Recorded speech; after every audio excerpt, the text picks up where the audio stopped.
You're listening to the Nerd to Know Media Network. Join us at nerdtoknowmedia.com.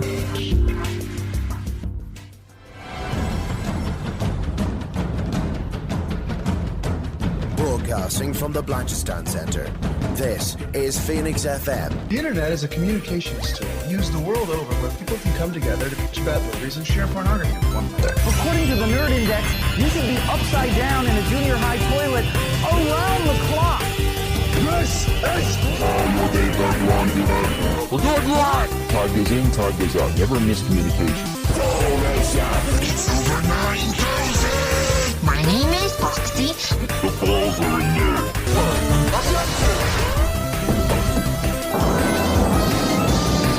Do a barrel roll!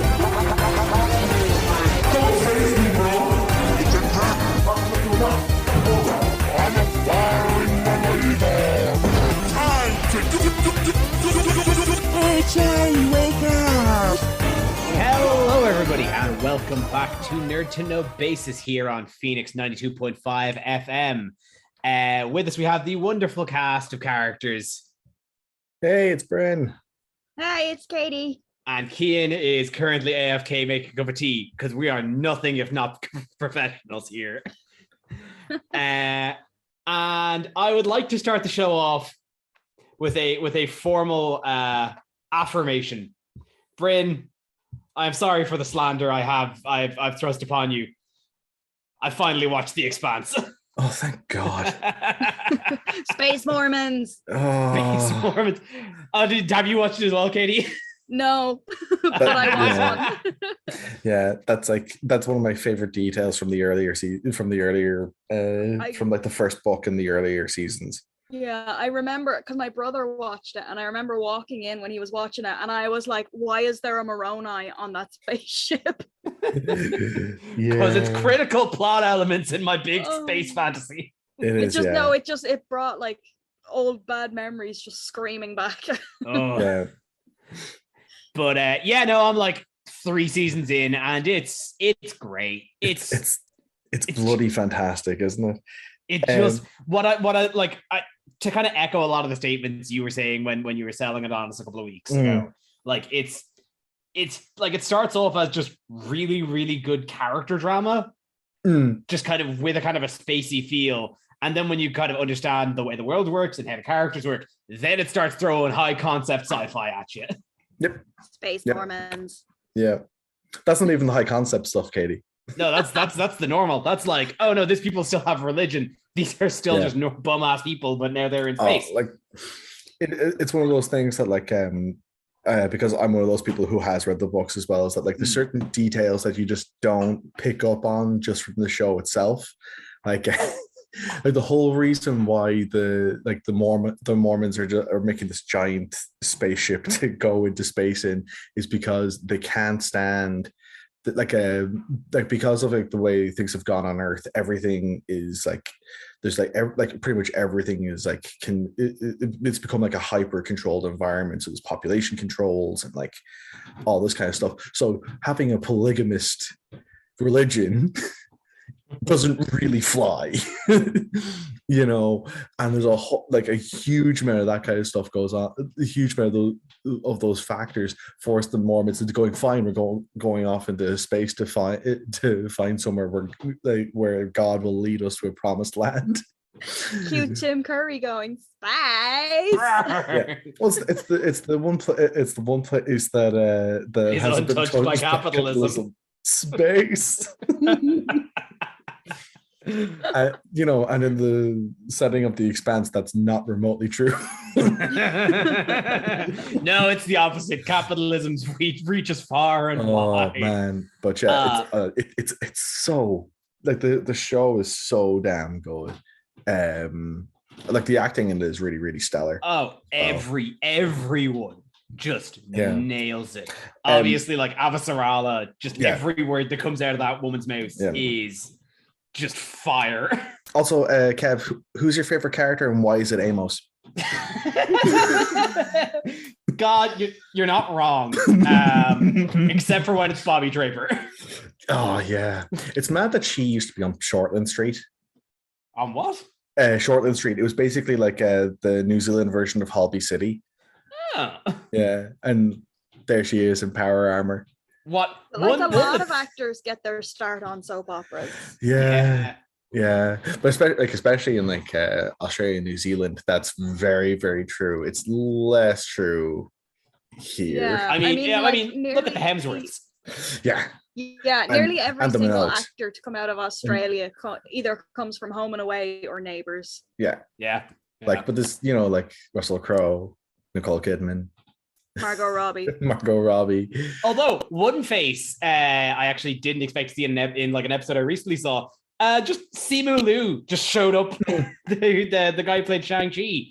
Yep. Just in an episode, there. And I was like, oh, that's awesome. I can't wait for him to be like a guy. He gets de-atomized by the end of the episode, but it was fun to see him. Spoiler alert. It's not a big thing. It's not. There's a lot going on where I'm at that point. Yeah, it's oh man, the show is it's just great. It's just really, really great. Yeah, like, I mean, I think like it's one of those things where like there's so I think one of the worst things about the show is that there's so many points to kind of like highlight as going, this is such a great moment, but people haven't seen it, so I can't talk about it because it's spoilers. Yeah, no, there's only so many times we can just kind of go, no, trust me, it's great. No, seriously, you guys, like, trust me, it's great. Yeah. But I will say, like, for it.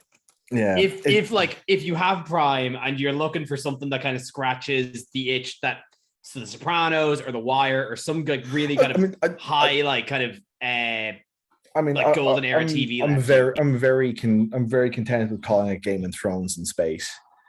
And don't forget, if you enjoyed this programming and would like to learn more about the Mormon Church, please visit www.mormon.org. thebookofmormon.com.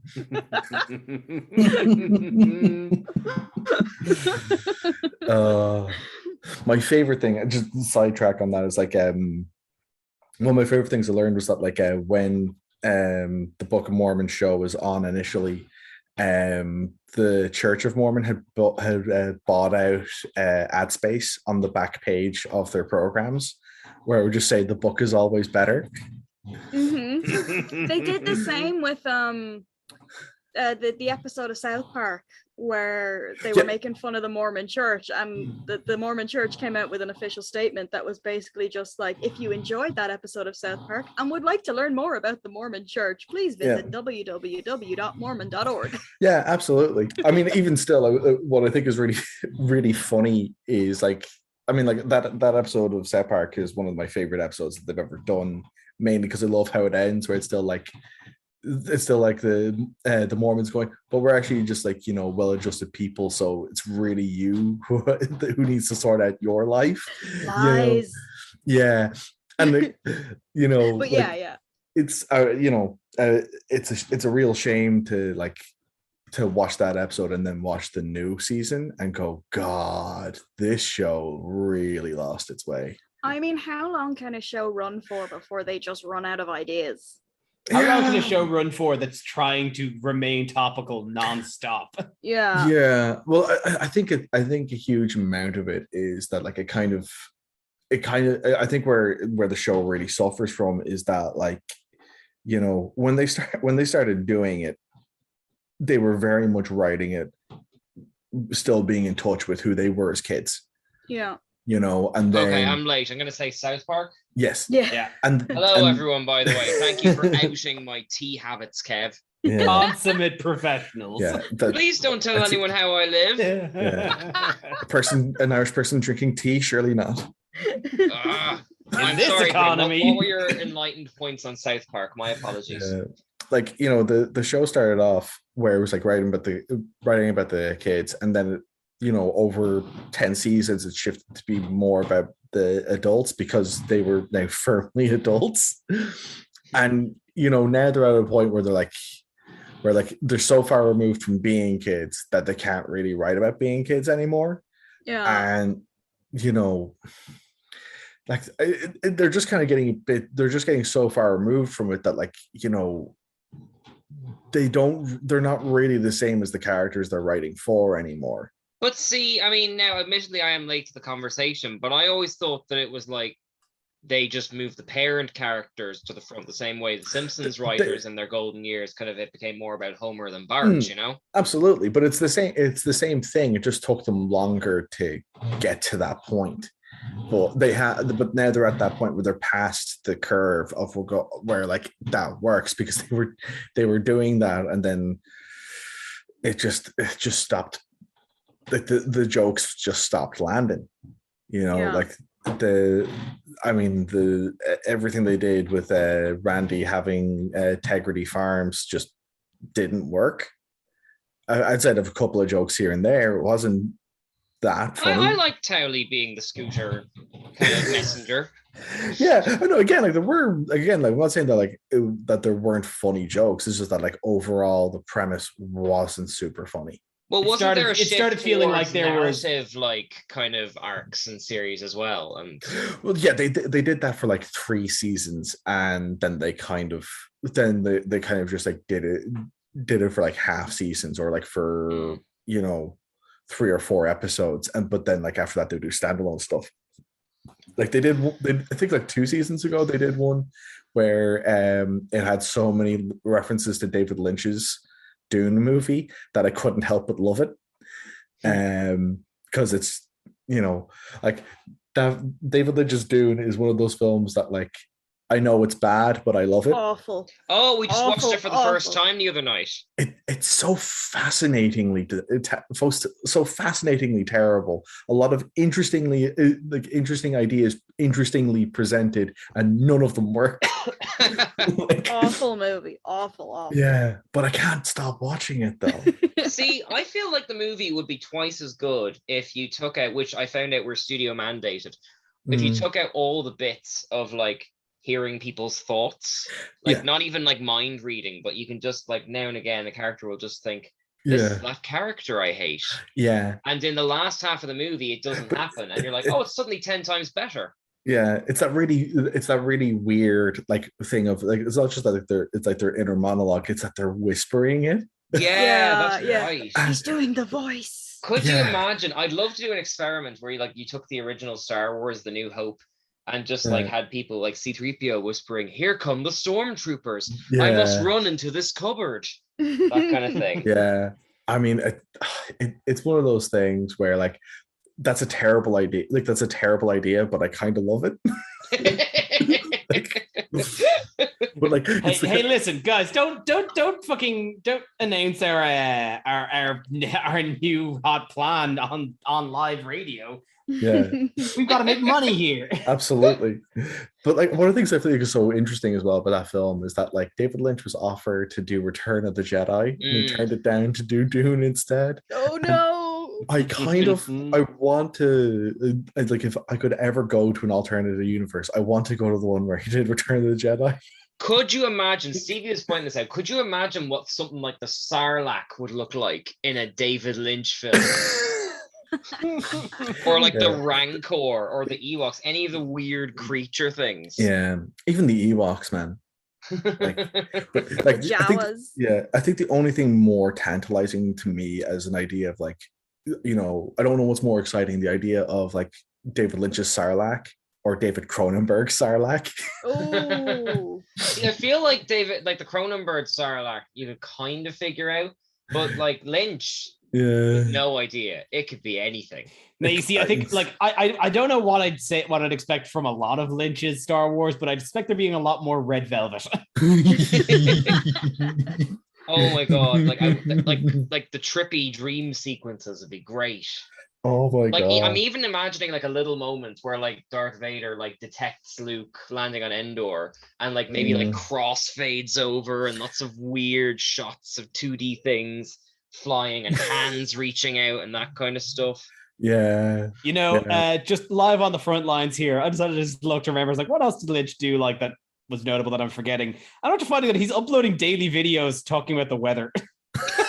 What? Like 1 minute 40 like videos, just David Lynch's weather report. Here's the weather. I'm glad for him. I'm glad he's living his best life. Yeah.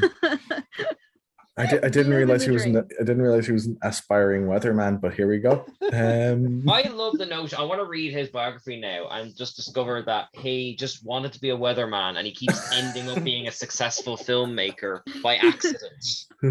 Like the ultimate failing I of really Forrest wanted to Gump. tell people. I really wanted to tell people how cloudy it was outside.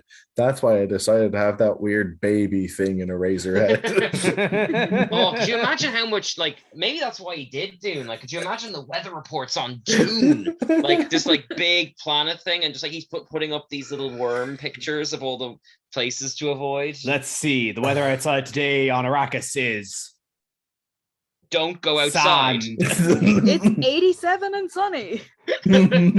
Scorchio. The spice flows. The spice is flowing in a northeasterly to westerly direction. Oh God. Guys, keep this up. We've got 2 potential spin-offs here already. Imagine being a weatherman on Arrakis or Tatooine. But like you could even do like Dune, the director's cut with extra weather reports. Oh no, I'd Father Ted it. The extra worms. Extra worms. Is this Can't a get worm enough. baby? It's like I'm such a child when it comes to Dune because like I was complaining about the film in its first half and immediately I shut up as soon as the worms turned up. Yep. Like just hands waving, like, "Ah! Here it comes," you know. I'd even watch that 2000s miniseries just to see the bad CGI worms. I have to say though, the worms look pretty great in Denis Villeneuve's one. Oh yeah. I feel Oh, like well. we haven't got the full reveal yet though, is the impression I get. Oh, totally not. No, sure they have to ride them and everything in the next movie. So like, you know, Yeah. Yeah, no, like like that's saying the worms look good in a Denis Villeneuve movie. Everything looks good in the Denis Yes. Villeneuve Yeah. movie. yeah. Well, that's So actually the fun thing because we did the Villeneuve, I can never pronounce his name right, version first, and then we did the second one, the original, the 80s one second. Yeah. And Stevie didn't know that worms being ridden were a thing because they no, because seriously, the first film of Dune has completely held it back. All you have is clues. Yeah. Are like Kynes holding the things before she dies, and a little shot in the background of someone on them. They're holding loads back in that first Dune film. Oh yeah. Yeah. Oh well, like they're like, you know, even it's like past the first book, things with the worms get wild. One of the main characters becomes a worm and becomes God Emperor of the universe. And remind me if anybody knows, I think they have to kill him with a bridge. Yeah. As someone who's Isn't not that overly weird familiar, of a book? I'm surprised to hear this stuff. How many are Oh no, like the first book is pretty tame by all accounts. It's that like Frank Herbert got wild with like sexy 70s sci-fi in the later books. Yeah. Okay. as someone who's not overly familiar with Dune, this all just sounds absolutely bizarre. Oh, actually, this is a challenge Stevie that and is Stevie have been sexy playing at home. 70s sci-fi Try and game. describe Dune, like just its premise in 50 words. Just the People first book. battle for a drug planet. Not sad. bad, not bad. Yeah. That's pretty accurate. But even then, you haven't got like all the religious stuff in it, or the worms. Yeah, Or but the spice. I mean, yeah, but the worms poop out the spice, which is the drug. Which is the drug. The planet, Yeah. like the planet is a drug. There's Yeah. I mean, That makes sense actually, because I saw a meme the other day and it was like, that worm is pooping money. oh, speaking of pooping money, did any of you hear that story about people who bought the concept art? It was like an NFT group that bought the concept art there was a concept art book of like the person who was like doing pre-production on Dune before David Lynch picked it up in the 70s. And they thought they were buying the rights to Dune. Oh, I know. That wasn't a concept art thing. It was a first edition copy of the book Dune. And they were convinced that they had bought Dune the concept. Yeah. Let's be fair. If you're buying NFTs, you don't own anything. No, the thing is, they weren't buying an NFT. They bought a book. Katie, that's not strictly true. You've bought receipts. Yeah. You've bought a receipt is what you've bought. It's not, Before we go into NFTs, I know they're just going to eat the whole episode. I only recently discovered that Frank Herbert, the Dune author, was a relative of Joseph McCarthy, as in the McCarthy hearings in the 50s. Yes. And that explains so much about everything about Dune. Yeah. Like, absolutely it does.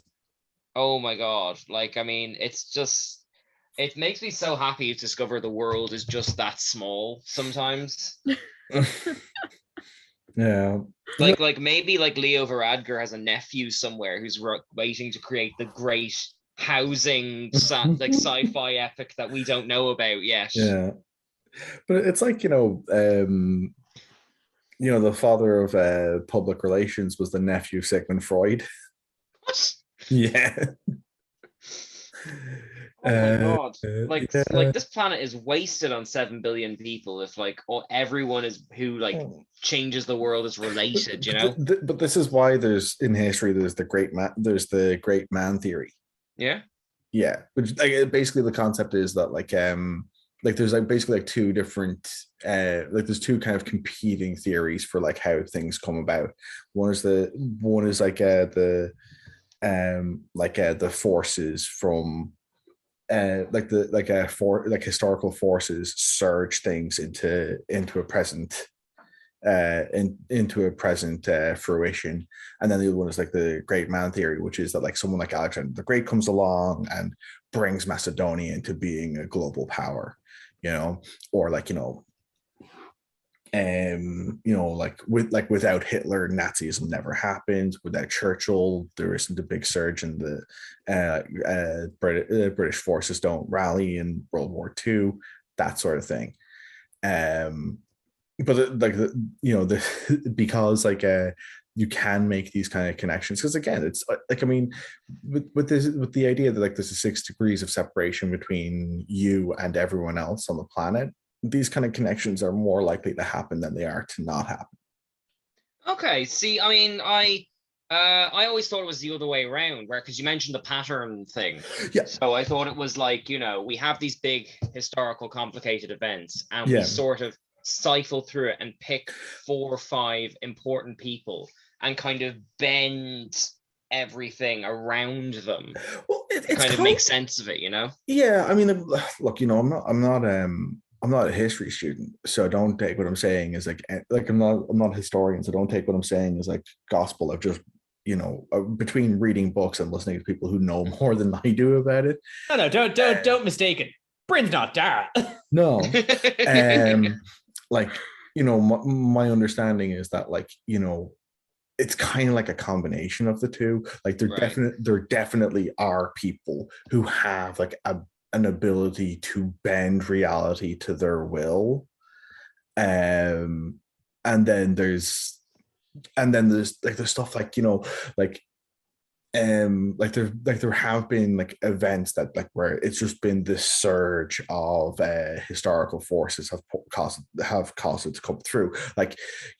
Ireland getting its independence was absolutely a combination of different forces coming together to make that happen. You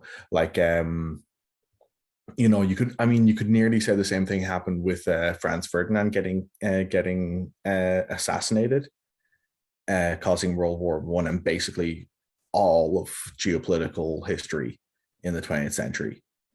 Because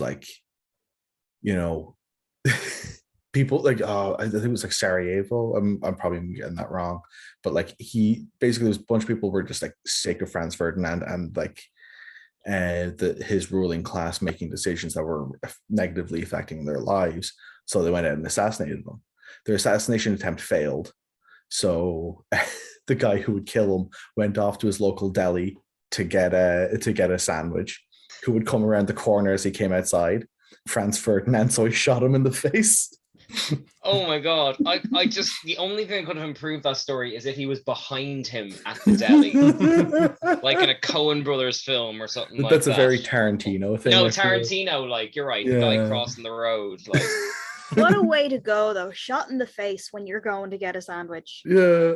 I'll be honest, it is probably how I'm going to die. Listen, if you're the Duke Franz Ferdinand, why are you getting your own sandwich? Maybe it was like a really good deli. I said that the wrong way around. The assassin went to get to his local deli to get a sandwich, and as he came around, Franz Ferdinand was driving down the road. This is what I mean. I am bending history to make a more interesting story. Absolutely. But like what's crazy is like that one event shaped World War One, which then shaped World War Two, which then shaped the Korean War and the Cold War, and basically brought us into the 21st century. Well, I mean, like that's what Dune is about, to be fair. It's kind of it's sort of an anti-Chosen One story. Because Dune like about Franz Ferdinand. I'm sure he'll pop up sooner or later. I haven't read all the books. Yeah, but like I mean, like it's funny because like Dune very much starts off as the hero's journey, and then very quickly becomes a deconstruction of it. Oh yeah, I mean, all you have to do is read the book and read these like little segments where it's like the history from like here's something he did in 50 years time, and like the Chosen One does not come off as like a very nice or pleasant person, but you're following the hero's journey. So like it's almost like the book is daring you to buy the main guy as like Luke Skywalker, but all like the evidence of what you're reading shows this is just an incredibly complicated person, and he's the most prominent face of all of it, you know? Everybody knows the hero's journey isn't always an easy one. Yeah, exactly. Oh my god, you have to add that to the weather report, Katie, when you're done. After covering the worms bit. Yeah. Today in Arrakis, it's cloudy with a chance of worms. Cloudy with a chance of worms, and my disposition is bleak. The worms are pooping money. Oh god. Oh my god. Can I actually do a little bit of news just while we're giggling? Of course. They've literally announced 10 minutes ago the release date for Obi-Wan Kenobi on Disney Plus. Oh yeah? So it's the 25th of May. Class. Which is, a lot of people thought they were going to go for the May the 4th thing, but still, it's nice to have a release date, and they seem to be implying that Darth Vader is going to be in it. They've got Hayden Christensen back, so things are shaping up for Dara to be annoyed by it. Yeah, because Boba Fett finished today. That's the next Disney. That's the next Star Wars thing, dude. I haven't seen it yet. Please don't. I dropped Boba Fett after episode 1. I'm going to be honest. Was it Boba Fett or was it the Mandalorian season 3? Like episode 2 is where he teaches Tusken Raiders how to like ride a bike, and it's like a bantha. You're right, the bantha stuff. I really liked Boba Fett. I liked its slow pace, and it's kind of the way it's. I didn't like how it's called the universe invaded it in the last 2 episodes, but I like that steady pace. I liked actually spending time on Tatooine and just getting to know the communities and things. Yeah, it's called the book of Boba Fett, not the short story of Boba Fett. Is how I felt about the first couple of episodes. I feel like if they were going to do a Mandalorian type thing, they could have at least spaced it out, like 2 episodes Boba, 1 Mando, 2 episodes, like something like that, like not an abrupt, like Katie said, swerve into series 3 of Mando, you know? Like that's like the pacing in episode 1 caught me. I'm so sick of Tatooine. Why does everything have to go back to Tatooine? It's Star Wars Arrakis. They literally have spice and giant crate worms. I just find deserts and Jawas. And Jawas, yes. Everyone loves Jawas, Kevin. Come on. I mean, really. Which is now canon in Star Wars that Jawas date people. Yeah. I'm sorry, what? Yeah. Episode 5. They date people. Your woman who is the mechanic from The Mandalorian, who bizarrely was the parody Princess Leia in Spaceballs. Yeah, was that Amy Poehler? Or I'll look up now. And also, they seem to be big into their like 80s nostalgia actors, because the one who runs the Twi'lek bar is like the lead from Flashdance. It seems to be like some sort of inside joke inside the Star Wars like production side of things or something like that. Well, you know what? Older actors need to be getting work too. Well, maybe, but like Nick Nolte as well in the first series of The Mandalorian. I'm sure Apollo Creed. Carl Weathers. Yeah. You put some respect on his name. I'm not criticizing it. I'm just saying I'm noticing it, and no one is commenting on it. But they have like with Nick Nolte, he was initially like he auditioned to be Han Solo. Oh, really? Yeah. Imagine how different Star Wars would be if Nick Nolte was Han Solo. If Nick Nolte was Han Solo, and David fair, Lynch directed the first one.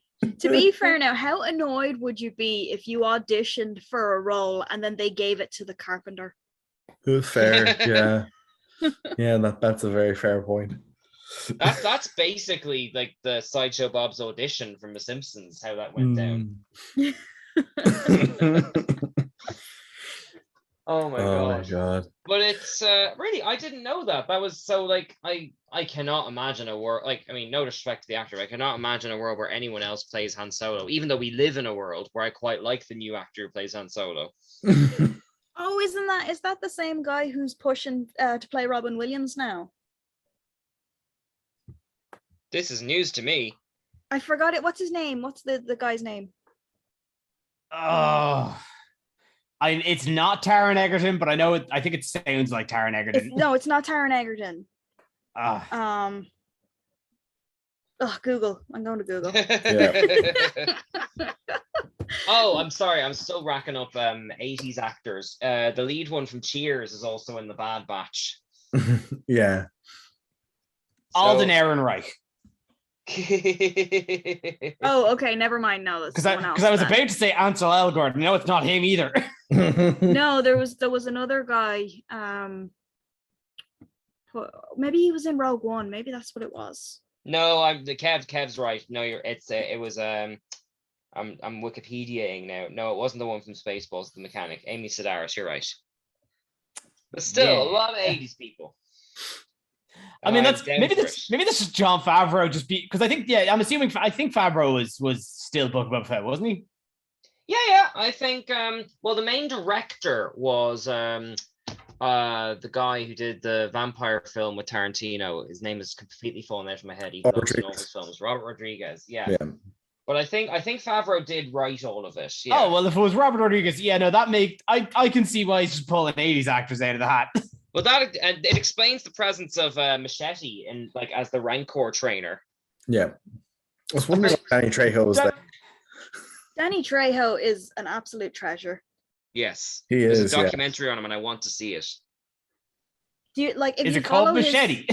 If you follow his social media, all he does is talk about tacos and donuts because his son opened a taco restaurant and a donut restaurant. It's fantastic. He's just getting my donuts on.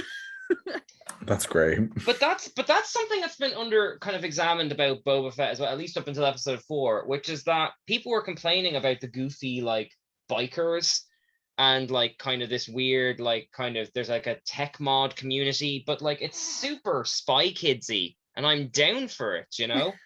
I like the idea of in a post Empire Tatooine, it gets a kind of a Dublin style lick of class that doesn't match everything that's around it. Oh, do you remember Spy Kids? Yeah. And it's all too Star well. Wars is the equivalent of it, and I'm down for it. The thumb men haunt my living nightmares non-stop. And Steve Buscemi being profound. Wait, was Steve Buscemi in Spy Kids? I call them Spice Kids, God. Spice Kids. Not the Spice spin-off, Oh God. I think that's just doing Messiah. Yeah. Whoever, Frank Herbert or your estate, patent that. Spice Kids, get that out there. If we're talking about Spy Kids, my favorite moment is when they get Elijah Wood in the third one, having become this shining protagonist for all of 5 seconds before he gets absolutely clowned on. And this was the year after Return of the King came out. You have to get through a Elijah Wood. lot of really dodgy 3D shots to get to that point in Spy Kids 3, though. My absolute favorite Elijah Wood story was over the pandemic. He was just turning up on people's Animal Crossing islands. Yeah. Did you ever see him? No, because I don't do the stock market. There's a stock market? There in Animal is, yeah, Crossing? Oh, the turnips. Yeah, so if you play the game before 12 o'clock on a Sunday, there's this little pig that comes to your island and sells turnips. And the idea is that you play it the same way you play the stock market, but it's called the stock market, as in like STALK. Oh my god. And so what you do is you buy turnips for a low price and then you sell them at the shop for a high price. And so obviously people playing on different islands get different rates on different days. And the idea is to buy the turnips for under 100 and then sell them for over 100. And so like people were going on Twitter and saying things like, oh, my turnips are selling for 250 today. And Elijah Wood would just message them and say, oh, can I come to your island to sell my turnips?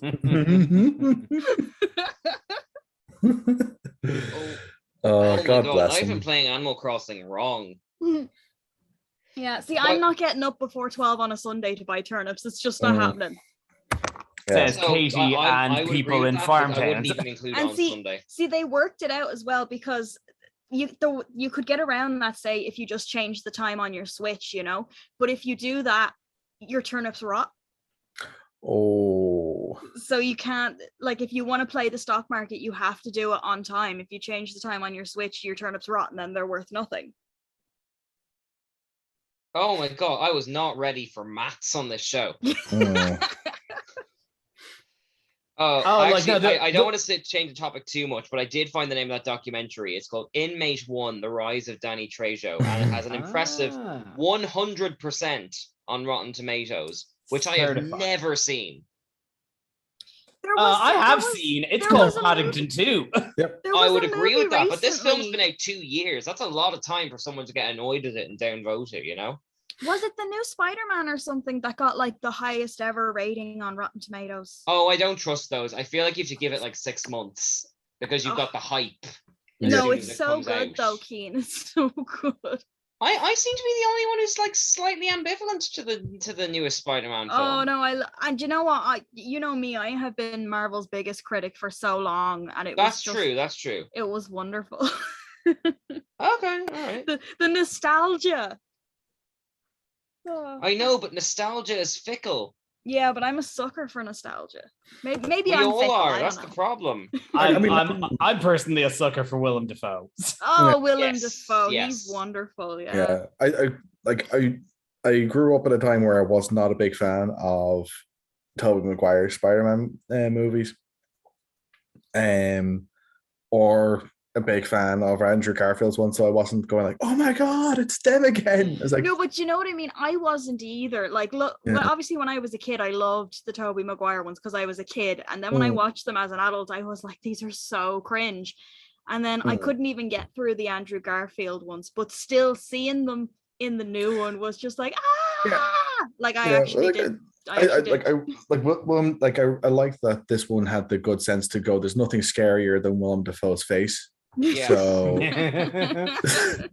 So let's just not put a mask on him. Yeah, let's just get rid of the helmet in the first 5 minutes. You know, and that was a wise decision. I think there's too much to love in No Way Home to be any less than positive. It was just, I think, you know, it's a very, like, it must have been a script that was like surgically written for managing to get everything and not have the film fall off the cliff. Considering like almost all of it was shot in COVID. But I think my absolute favorite thing about it was, like, obviously they showed the different stages of Spider-Man. You know what I mean? You have the young one and then the slightly older and then the older one who's got like back problems and stuff. But they actually showed Andrew Garfield's Spider-Man as like this broken man because he couldn't save Gwen Stacy. You know, and he played it so well. He did a really good job. Yeah, I really liked how it was a continuation from what had happened in his films. Yeah, like they didn't feel like cheap cameos. They were baked in as follow-ups. Like, here is these characters have grown in the years and decades since, and here's where they are. I just like even the throwaway line of Tobey Maguire being like, "Oh, I've been stabbed a few times before. It's fine." them talking about how Tobey Maguire is the only one with webs that actually come out of his arms is one of my favorite pieces of dialogue in a Marvel movie. Or Andrew Garfield complaining that he didn't get to meet an alien. Yeah. Like, my only gripe with the movie majorly, and it was fully like of just Marvel's own making, was that they teased the fact that Venom was going to be in it and then just didn't follow through on that. That's a Sony thing. Not substantial. That's Sony stank. No, there. but I mean they're pushing, they're setting stuff up for future installments. Yeah, I know, but it's also, but like I love those Venom movies. I did spend about half of that movie banging on. It's like, where's my Eddie? I know, but when are they going to get this way? Factory? I mean, you are right, but like the fact that they didn't do the Venom crossover with Spider-Man means they can just make a whole film out of that. If they did it now, you'd have 10 minutes max. Do you know what I mean? What I loved though, right? They brought pretty much everyone back from all three movies except for the worst ones, who were Venom from Spider-Man 3 and the green hobgoblin guy from Andrew Garfield's second Spider-Man. Fair. They just left though because they knew they were terrible. Well, the Rhino as well. The Rhino was kind of a drive-by. I would have taken Paul Giamatti being in this movie. That I would have accepted. I mean, it's a Sinister 5. Get one more. Like, I thought that, like Kev was saying, I thought Venom would turn up for a minute just so you get the full 6, or maybe they bring back Mysterio for half a second, just so you could have your Spider-Man was framed moment or something like that. Yeah, I don't know. Yeah, maybe they are going to do a Sinister 6 movie, and they don't want to like kind of blow the prestige of doing that by only having 5. That definitely seems to be what they're going for, because like you keep just seeing friggin' Michael Keaton show up in things. Oh yeah, he's still alive. God. Yeah. And Scorpion's in jail with him. God, yeah. I can't keep. I need a charge to keep. And don't forget about Morbius. Yeah. I actively forget about Morbius on purpose every single day. You're right. You know what? You're not wrong. I go out of my way to forget about Morbius. Every day I remind myself to forget about Morbius. Every day I wake up and think, should I think about Jared Leto today? And I think, no. Do you know what? Every day is a good day that you don't think about Jared Leto. Yeah. Can I actually just say the current release date for Morbius is April 1st? That can't be real. We live in a simulation. There was it's the most pushed back movie in history. It has to be at this point. There was there was a film that Jared Leto was in recently. What was it? It was the House of Gucci, where there was I remember watching a review from it with Mark Commode, where he just said, talking about Leto's performance in it, where he was saying, like, can this guy just act like he's in the same movie as everyone else for once? And that is not what you get him for. I have not stopped thinking about that ever since I heard it. And the thing is, though, that's the thing. When he's good in a movie, he's doing that, and the director knows he's doing that. To go back to Villeneuve, that's what he does in Blade Runner, and it works. I was about to say Blade Runner 2. Yeah, perfect. That's what he did in Fight Club. Yeah. Wait, what? He was in Fight Club. He was Angel Face. Yeah, he got his face absolutely demolished. Yeah, he got his skis rocked. Yeah. I think the only film he's ever done where he didn't do that was where he didn't just like pretend to be in a completely different film to everyone else was Girl Interrupted. No, the Matthew McConaughey one. No, the one I'm thinking of is Requiem for a Dream. He's in that too. Yeah, Requiem for a Dream is like, pretty much like career best performances for both him and for Marlon Wayans, who I genuinely did not think could act before I saw that film. Oh, actually, I don't want to change the topic again. But speaking of not being able to act, did you hear the Razzie news this week? No. So are you aware of Bruce Willis doing less than good films recently? Recently? Yes, recent. How recent? In the last 2 years. Like, I was going to say last 15, but sure, yeah. Like, let's. Well, no, it's I won't get into it because, like, you know, kind of red letter media and all that kind of stuff have covered it already. But like, basically, he's been doing these like kind of cheapo, like direct to video action movies for the past 2 years. He's racked up 11 in 1 year or something like that.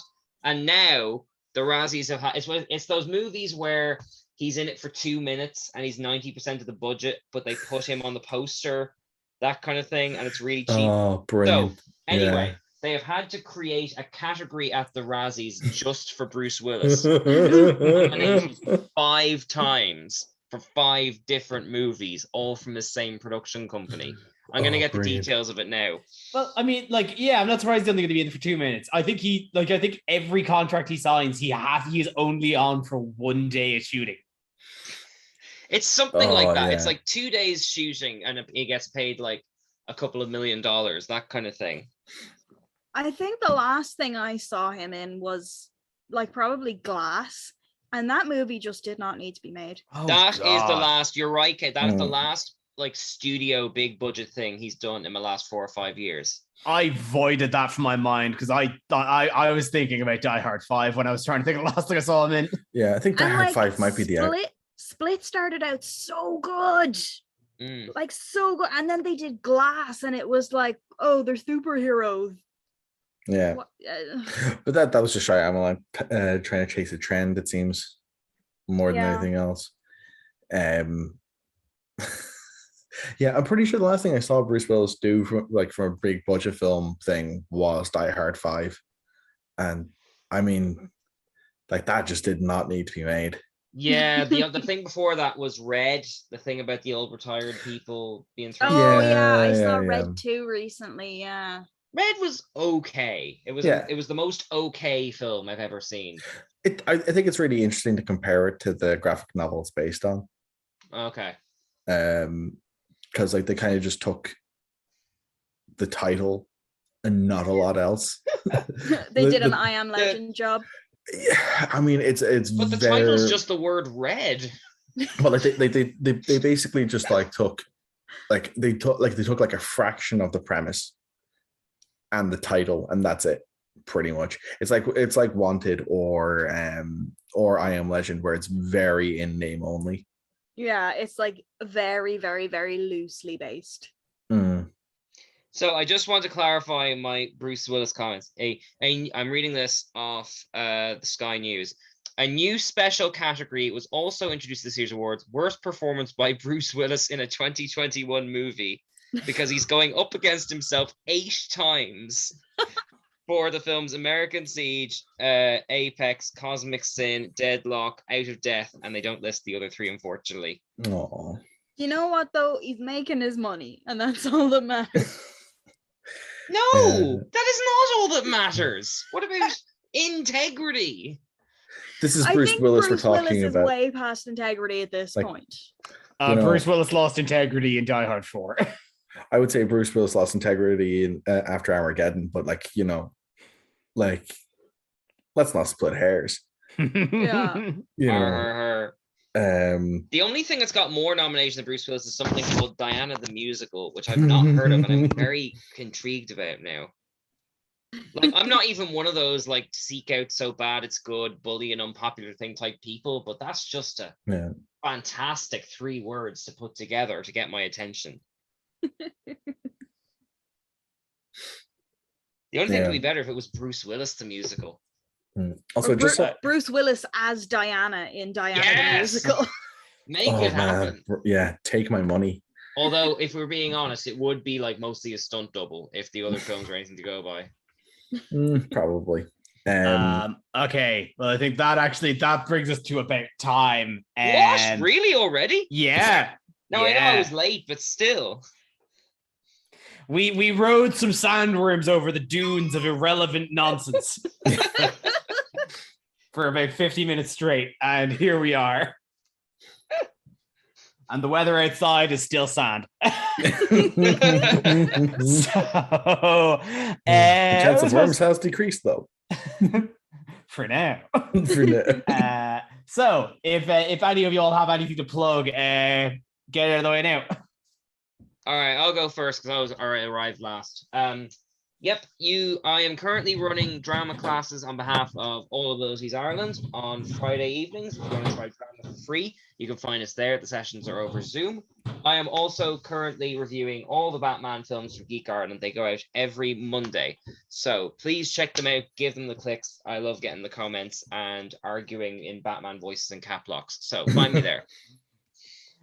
As always, Bryn, I'm going to ask you every week. I'm going to say no, thank you every week. And thus the cycle is complete. Katie. I'm actually with Bryn on this one this week. I have absolutely nothing to offer and everything is great. Wonderful. And as always, you can find me on YouTube every week streaming my Greek mythology themed Dungeons and Dragons campaign under the campaign title The Odyssey of This Bish, B-I-S-H. And you can follow me on Twitter at KevTalika94. And you can also find this show plus many of our other shows over on nerdtoknowmedia.com and on all the various socials under that name. And with that, it has been a wonderful week. Thank you all, and goodbye. Bye. Bye.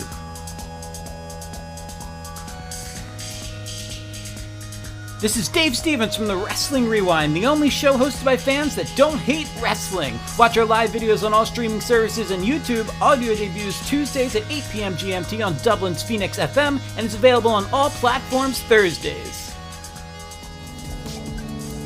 Alright, so you're wondering, how do I listen to you guys live? How do I check it out? Well, good news, we stream every Wednesday, 9 p.m. over on Twitch. Nerddux, NERDDUX, or Nerd to Know Media on YouTube or Twitch.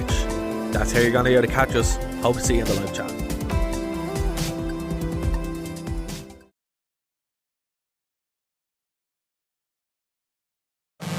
Do you have nothing else to do on a Saturday?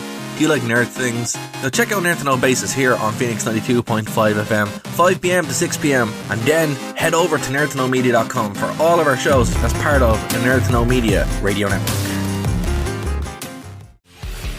Check out the Wrestling Rewind here on Phoenix 92.5 FM every Tuesday at 8 p.m. to 9 p.m. And of course over on nerdtoknowmedia.com, the only wrestling podcast by wrestling fans who don't hate wrestling. We'll see you then. You're listening to the Nerd to Know Media Network.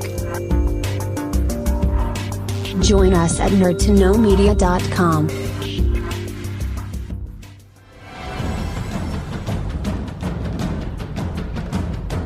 Broadcasting from the Blanchistan Center, this is Phoenix. Thank you for listening to a Nerd to Know Media production.